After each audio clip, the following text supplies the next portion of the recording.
Hello and welcome to Gaming Again. My name is Muzz and welcome to my review of the Tiger King 2. A very unnecessary sequel to the very, I wouldn't say well regarded, but the very popular Tiger King. If you don't know what the Tiger King is, where have you been? It follows Joe Exotic, who runs a zoo, who also has two husbands who happen to be straight. He then gets himself involved in a potential hit on a person who he thinks that has killed her husband, and ends up signing over his park to another person of very not very well regarded in terms of his personal attributes, shall we say. And they all turn on him. It's just, if you'd sat me down and explained me all of that and said we're going to make a movie about it, I'd be like, it's completely unrealistic. There's no way. That's just so off the wall that no one is ever going to believe it and sit down and actually watch that. Think these things actually happened is crazy. And they then come out with the Tiger King 2, which, if you're going into this expecting more of the same of the first series, they were never going to live up to the weird and wonderful, in fact not even wonderful, the weird, wacky, crazy life and documentary that was produced in, I guess, the Tiger King 1 is what we're calling it now. So come in with lower expectations. It's only 5 episodes as well, and there's not really, like, at the end of every episode of Tiger King 1, it felt like, what? How many turns can this thing take? But this, it doesn't really have any major twists until the end, which we will eventually get to. So I'm just gonna kind of follow my Squid Games review. I'm going to go through the episodes and then kind of give our overall opinion of what I think of the series. I mean, it's horrendous, people doing horrendous things to each other, so it doesn't boast well for human society as a whole, but as a entertainment piece, I guess, give it its due, it's quite entertaining. So the first episode is called Beg Your Pardon, and basically it's kind of filling you in on what the major characters or the major players from the last season. I don't even know what season. I'm going to call it a season. So you've got Joe Exotic, who's in jail. He's pleading his innocence, saying he was set up and all that. So nothing's really changed there. Jeff Lowe and his wife Lauren they are constructing a zoo, or have constructed a zoo.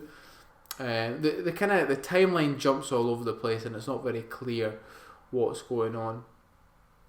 And basically, they seem to be doing quite well. It also takes in on a few other people, but I can't really. And basically, the overall theme of this message is about Joe Exotic and trying to get him a pardon from Donald Trump, which ends up not happening. But a lot of the kind of this, I think, 3 episodes in, we find out that obviously he doesn't get it, but they kind of build it up a little bit more than they probably should, because everybody, I guarantee a lot of people who were watching it already knew, so it probably shouldn't have been focused on as much because of how big it was. But then at the end of the episode, we kind of start to delve. Jesus, what is going on with me? Delve into Dawn's life. Dawn is Carol Baskin's husband, and Carol Baskin is completely absent from this documentary, which is, I'm not surprised after watching the Louis documentary. She felt that she was unfairly treated. She was portrayed as the bad guy, and it is. I mean, we'll get into what I think later on about the whole, did she do it, did she not? But the fact that Joe came out of this look like some kind of hero when he's a terrible person as well.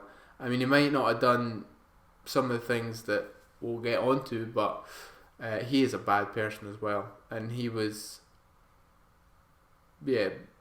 portrayed as the hero in a lot of people's eyes, which not really a fan of.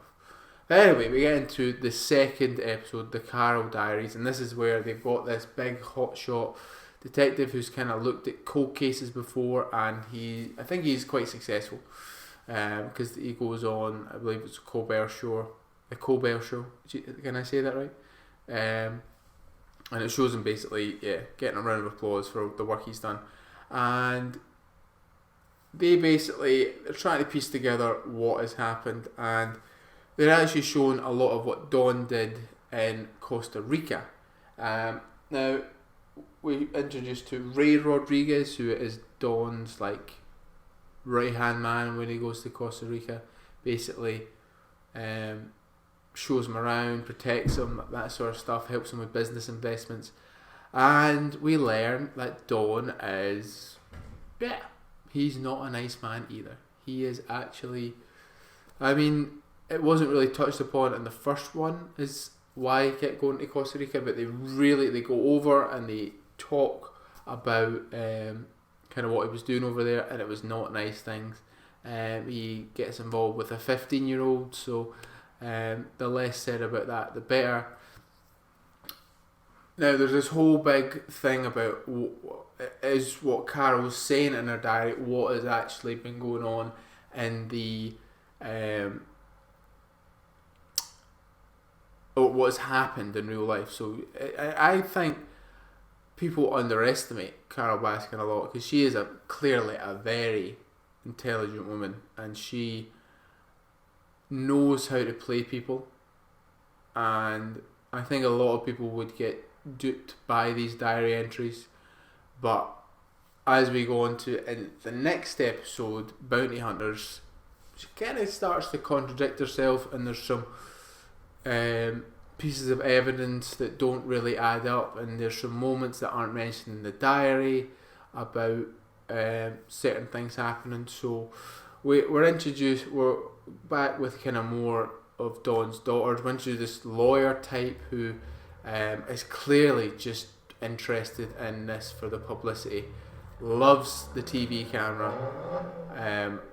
and he, frankly, I mean, he might be, I don't know if he's a good lawyer or not, but I just get the impression he is only doing this for the publicity, and he ends up going to be Joe's lawyer as well. It's a whole mess. So we're basically, the overarching point of this episode is that Carol, they're saying, if you loved someone this much, why wouldn't you be willing to help more? And she hires this bounty hunter who ends up being not the best, shall we say. I believe he actually failed his bounty hunter license. So, and Carol herself said that he is incompetent or not very intelligent. So why would you hire someone if you... it just doesn't really... There's a lot of... Basically, Dawn was going to probably be killed by someone, whether it was people from Costa Rica that he'd probably possible business associates, possibly family members of the girls that he was entertaining, shall we say, or Carol. I mean, I will say they do a better job this time of portraying kind of two different sides of the story, rather than it just being all focused on Carol, because I mean, she does have some things that need added up. There's the forged signature, there's the fact that there's kind of time discrepancies in a night that she was found 3 a.m. kind of crying on the streets. But also in Costa Rica, you've got some pretty not very nice people that could have been come after Dawn. I mean, apparently he's alive as well. Who knows? Dawn, if you're out there, please come and let us know what's going on. We need to know. And then we come to basically the kind of climax 2 episodes that seem to really. This is where it starts to ramp up a wee bit in terms of the twists and all that. And I love this episode's name. It's called The Lion King, but it's obviously spelled Lyin. And basically, it is about Jeff kind of goes. He's been not really been focused on that much. He's been popping up here and there while they were focused on the whole Dawn, Carol, Costa Rica thing. But now we're back in America and we're focusing on kind of the here and now. So Jeff is basically getting targeted by PETA and potentially the United States government, and so is Mr. Tim Stark, who is another kind of similar person to Jeff Lowe and Joe Exotic, where he owns animals.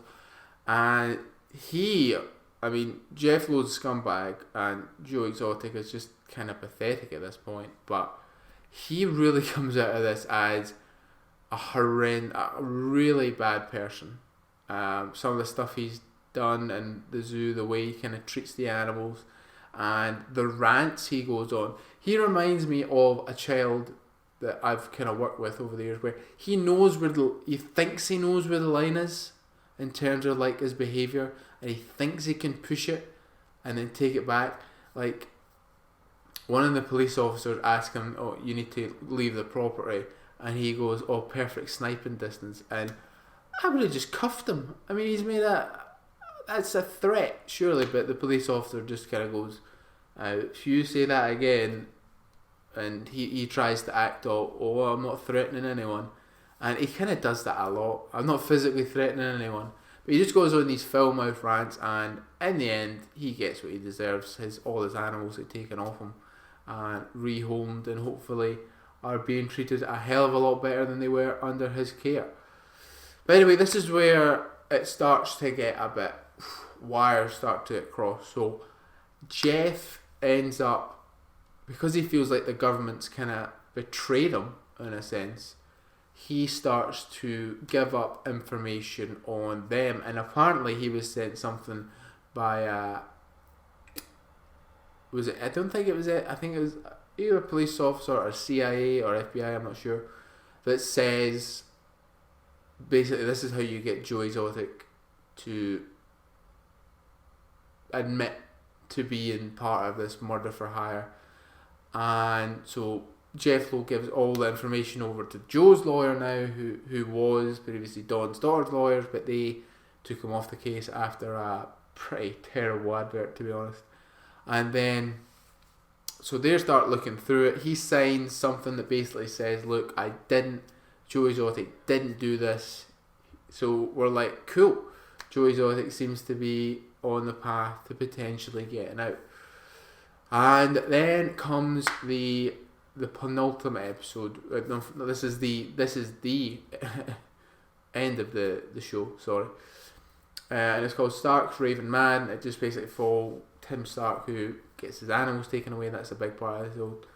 But then we come back to Alan Glover, who, if you might remember, was the kind of makeshift hitman, and he's kind of been popping up here and there, and he has kind of come round to the side of Joe, where he has gone on record as saying, like, Joe didn't want me to actually kill anyone, it was all made up, yada yada yada. So it seems like we're coming to a pretty natural conclusion with everyone kind of back on Joe's side, and looks like potentially they're going to get Joe out.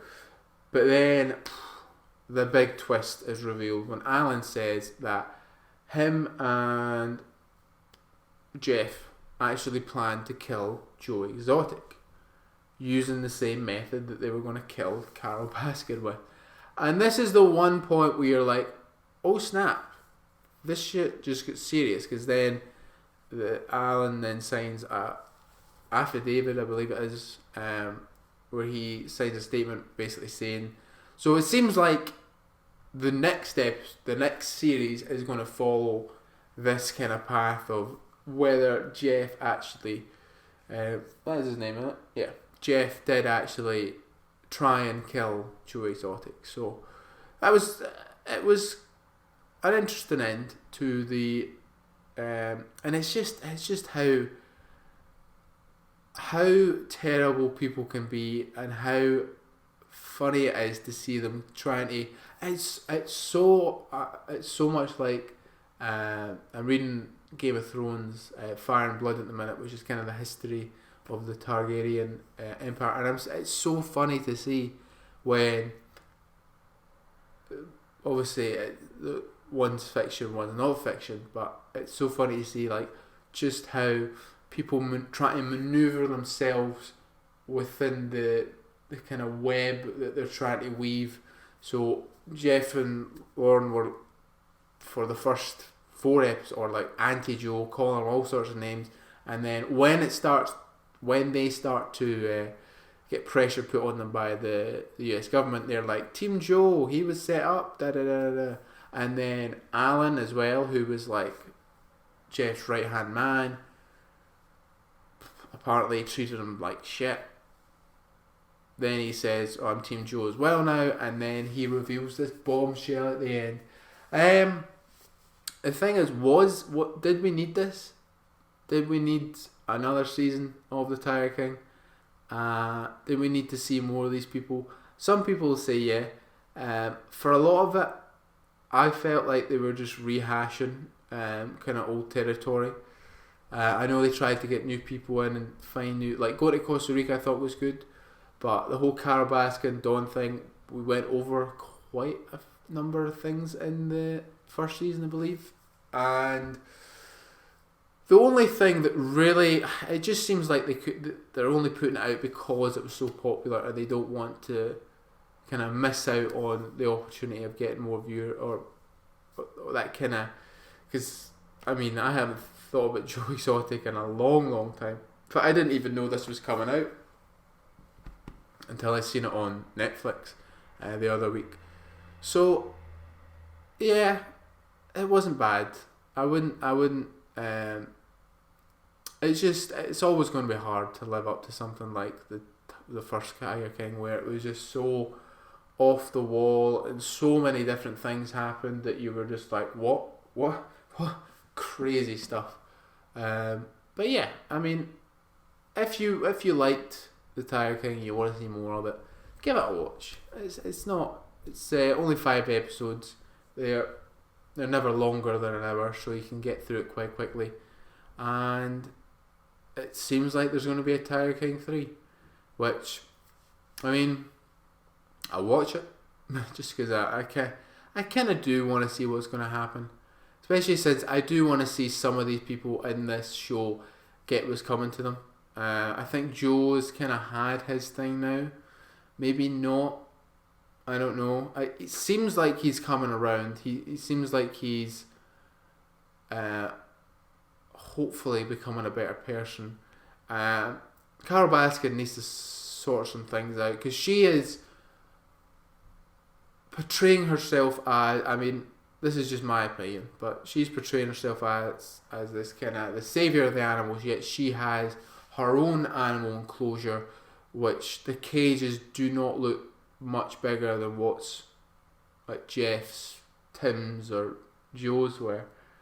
So she's coming across as this like just very manipulative person who is, yes, obviously the animal rights. I mean, and we'll get onto that, but they do a kind of nice segment at the end of the episode where the animals that were taken from Joe's park and Jeff's park are rehomed in this much better wildlife sanctuary, where they actually, it seems like they have huge areas of land to roam about in, which is good, because at least their well-beings will be looked after.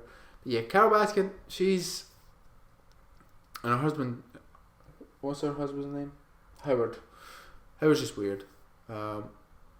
But Carol is, I think, she's very intelligent, but she's very manipulative.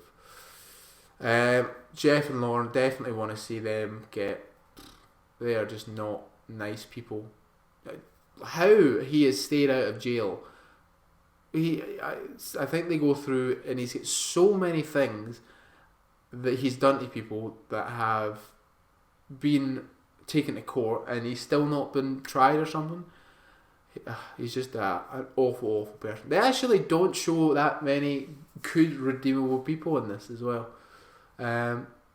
But I guess that's the world of exotic animal keepers. They seem very seedy and just not very nice people. So anyway, that is my review of The Tiger King. Let me know what you all think about it. Were you in the same boat as me, where you kind of think it wasn't necessary, but they're just putting it out anyway to get more viewers, more people subscribe to Netflix? But let me know. I'm enjoying doing these kind of reviews. I think just with the way things are at the minute, it's an easier video to do, and it's content that I can put up that doesn't take a lot of my time at the moment. I am still gearing up to start work, and it's quite hard to kind of motivate yourself when you have it's so strange the way I work. Like when I was working, I would get up early, whack at a video, edit it. When I'm not working and I have all this time, I'm just like,